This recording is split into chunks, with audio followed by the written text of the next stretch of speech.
എനിക്ക് എൻ്റെ എൻ്റെ ഉപ്പാൻ്റെ കയ്യിൽ നിന്ന് എനിക്ക് നല്ലപോലെ അനുഭവം ഉള്ളത് കൊണ്ട് നിങ്ങളൊക്കെ ഒന്നായി വന്നപ്പോഴാണ് ഉമ്മാക്ക് സമാധാനം. മോനെ ആ അവസ്ഥ എൻ്റെ ഉമ്മയുടെ മോൾക്ക് വരാൻ പാടില്ല.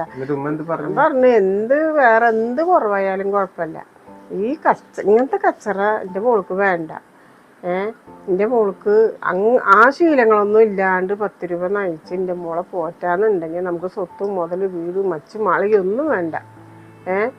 നല്ല സ്വഭാവമാണെങ്കിൽ നിങ്ങള് ഇപ്പോഴേ നമുക്ക് കല്യാണം കഴിഞ്ഞ് പോയില്ല, വായി സംസാരിക്കില്ല എന്നുള്ളൊരു സങ്കടമേ ഉള്ളൂ. നാളെ 2 സങ്കടം കൂടി നമ്മൾ സഹിക്കേണ്ടി വരും. അതന്നെ ഞാൻ പറഞ്ഞാളോട്. എൻ്റെ മോള് നിക്കണ ഒരു വിഷമാണ്. ഇനി കല്യാണം കഴിച്ച് കൊടുത്തിട്ട് എൻ്റെ മോള് കണ്ണീരും കയ്യായി വന്ന് നിൽക്കുക, അതും കൂടി കാണാനുള്ള ശേഷി എനിക്കില്ല എന്ന് ഞാൻ ആളോട് പറഞ്ഞു.